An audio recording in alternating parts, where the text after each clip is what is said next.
നമസ്കാരം. ഹരേ രാമ രാമ രാമ ഹരേ ഹരേ, ഹരേ കൃഷ്ണ കൃഷ്ണ കൃഷ്ണ ഹരേ ഹരേ. ഇന്ന് കർക്കിടകം 1. പഴയ കാലത്ത് പഴയവരുടെ ഓർമ്മയിൽ പഞ്ഞമാസമായും കനത്ത പേമാരിയാലും ദാരിദ്ര്യത്താലും ഒട്ടനവധി രോഗങ്ങളാലും വലഞ്ഞിരുന്ന ഒരു പഞ്ഞമാസമായിട്ടായിരുന്നു പഴയ കാലത്ത് കർക്കിടക മാസത്തെ നമ്മൾ കണ്ടിരുന്നത്.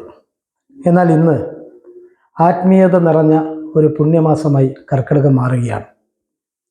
ശ്രീരാമനാമങ്ങളാൽ മുഖരിതമായ ക്ഷേത്രങ്ങളും കുടുംബങ്ങളും രാമമന്ത്രങ്ങളാൽ രാമനാമത്തിൻ്റെ ഈരടികളാൽ ഇന്ന് ഈ നമ്മുടെ കേരളം എങ്ങും നിറയുകയാണ് ഭക്തി സാന്ദ്രമായി. അങ്ങനെയുള്ള ഒരു മാസമായി, ഒരു പുണ്യമാസമായി ഈ കർക്കിടക മാസം മാറിയിരിക്കുന്നു.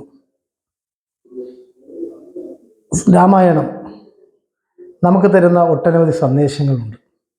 ഭക്തിയേക്കാൾ ഉപരി രാമായണം, ആ രാമായണത്തിൽ ഓരോ കഥാപാത്രവും നല്ലതും ചീത്തയുമായ ഓരോ സന്ദേശങ്ങൾ നമ്മുടെ മുന്നിലേക്ക് തരികയാണ്.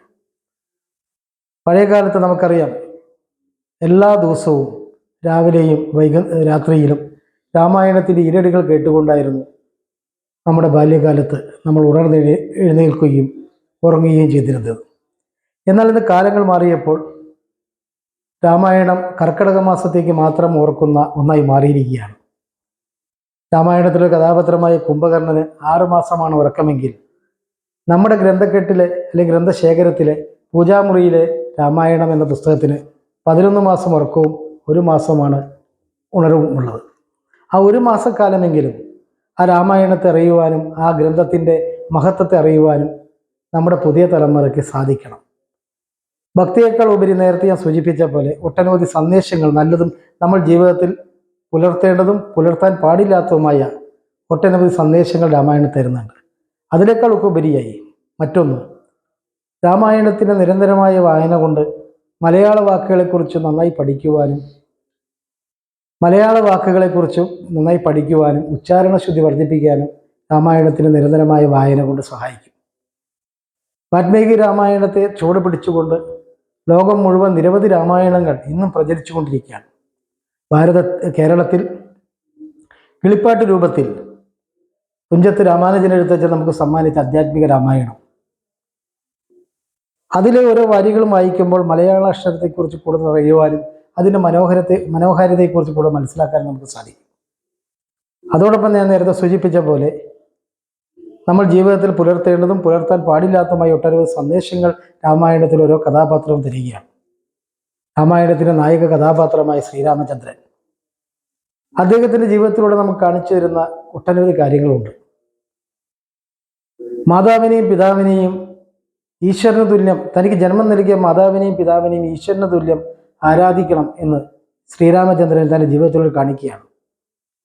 പിതാവ് ഒരു പ്രത്യേക സാഹചര്യത്തിൽ അല്ലെങ്കിൽ കാമത്തിന് അടിമപ്പെട്ട് നൽകിയ വാക്കാണെങ്കിൽ പോലും, പ്രതിജ്ഞയാണെങ്കിൽ പോലും, ആ പിതാവിൻ്റെ വാക്ക് പാലിക്കാനായി രാജാധികാരവും സുഖസൗകര്യങ്ങളും ഉപേക്ഷിച്ചുകൊണ്ട് വനവാസത്തിന് പോകുന്ന ശ്രീരാമചന്ദ്രൻ ഉത്തമനായ ഒരു പുത്രൻ്റെ ഉദാഹരണം നമുക്ക് കാണിച്ചു തരികയാണ്. വർത്തമാന കാലത്ത് പിതാവിനെയും മാതാവിനെയും അവർ നമ്മുടെ ആവശ്യം കഴിഞ്ഞാൽ വൃദ്ധസദനങ്ങളിലേക്കും അനാഥാലയങ്ങളിലേക്കും ക്ഷേത്രനടകളിലേക്കും നടതള്ളപ്പെടുന്ന ആധുനിക യുവത്വം, ആധുനിക തലമുറ രാമായണമെന്ന് വായിച്ചാൽ തങ്ങൾക്ക് ജന്മം നൽകിയ മാതാവിനെയും പിതാവിനെയും എത്ര കണ്ട് പൂജിക്കണം എന്നതിനെ കുറിച്ച് മനസ്സിലാക്കാൻ സാധിക്കും. അതുപോലെ തന്നെ ഈശ്വരാവതാരമായിട്ടാണ് ശ്രീരാമചന്ദ്രൻ നമ്മൾ കാണുന്നത്. വനവാസകാലത്ത് തൻ്റെ ഭാര്യയായ സീതയെ നഷ്ടപ്പെട്ടു പോയപ്പോൾ ഈശ്വരൻ്റെ അവതാരാംശം തോന്നിക്കാതെ ഒരു മനുഷ്യനെ പോലെ തന്നെ, ആ മനുഷ്യജന്മം കൊണ്ടൊരു ഒരു മനുഷ്യനെ പോലെ തന്നെ കരഞ്ഞ് നിലവിളിച്ച് മൃഗങ്ങളോടും മരങ്ങളോടുമൊക്കെ എൻ്റെ ഭാര്യയായ സീതയെ കണ്ടുപോയി എന്ന് കരഞ്ഞ് വിലപിച്ചു പോകുന്ന ശ്രീരാമൻ്റെ രാമായണത്തെ നമുക്ക് കാണാൻ സാധിക്കും. തൻ്റെ ഭാര്യയെ കണ്ടെത്തുന്നത് വരെ അദ്ദേഹം വിശ്രമിക്കുന്നില്ല. ഉത്തമനായ ഒരു ഭർത്താവിൻ്റെ സ്നേഹം ശ്രീരാമചന്ദ്രനിലൂടെ നമുക്ക് കാണിച്ചു തരികയാണ്. അതുപോലെ ഉത്തമനായ ഒരു ഭരണാധികാരി. ഭരണാധികാരി എപ്പോഴും അപവാദങ്ങൾക്ക് അതീതനായിരിക്കണമെന്ന ആ വാക്ക് യഥാർത്ഥത്തിൽ പാലിക്കുന്ന ഒന്നാണ് ശ്രീരാമചന്ദ്രൻ. അപവാദത്തെ ഭയന്ന് അല്ലെങ്കിൽ അപവാദം കേട്ട് അത് വളരെ ദുഃഖിതനാണെങ്കിൽ പോലും തൻ്റെ പ്രിയപത്നിയായ സീതയെ ശ്രീരാമചന്ദ്രൻ ഉപേക്ഷിക്കുന്ന കാഴ്ച രാമായണത്തിൽ നമുക്ക് കാണുന്നുണ്ട്. ഇന്നത്തെ വർത്തമാനകാലത്തെ ഭരണാധികാരികൾ തങ്ങൾക്കും തങ്ങളുടെ മക്കൾക്കും വേണ്ടി സ്വരുക്കൂട്ടിയെടുക്കുമ്പോൾ, സമ്പാദ്യം സ്വരുക്കൂട്ടിയെടുക്കുമ്പോൾ, തങ്ങൾ മാത്രം മതി എന്ന ചിന്തയോടെ ഭരിക്കുമ്പോൾ ഇന്നത്തെ ഭരണാധികാരി വർഗം കണ്ടുപഠിക്കേണ്ട ഒന്നാണ് ശ്രീരാമൻ്റെ ആ ഭരണ നൈപുണ്യവും ആ ഭരണ ചാരുതയും. അങ്ങനെ ഒട്ടനവധി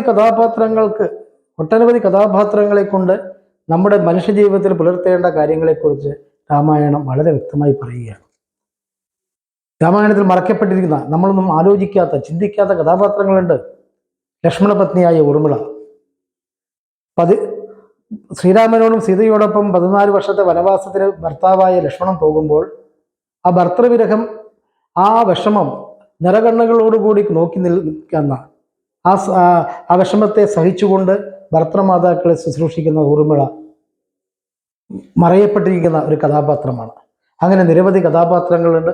ആ കഥാപാത്രങ്ങളിലേക്ക് ഒന്ന് എത്തി നോക്കുക എന്നതാണ് ഈ കർക്കിടക മാസത്തിൽ ഞാൻ ആഗ്രഹിക്കുന്നത്. അതിന് കവിഞ്ഞ പ്രവൃത്തിയാകാം, എങ്കിലും നിങ്ങളുടെ വിലയേറിയ അഭിപ്രായങ്ങളും നിങ്ങളുടെ പ്രോത്സാഹനവും ഉണ്ടാകണമെന്ന് ആഗ്രഹിച്ചുകൊണ്ട്, അപേക്ഷിച്ചുകൊണ്ട് ഇന്നത്തെ രാമായണ ചിന്തകൾ ഇവിടെ നിർത്തുകയാണ്. എല്ലാവർക്കും നന്ദി, നമസ്കാരം.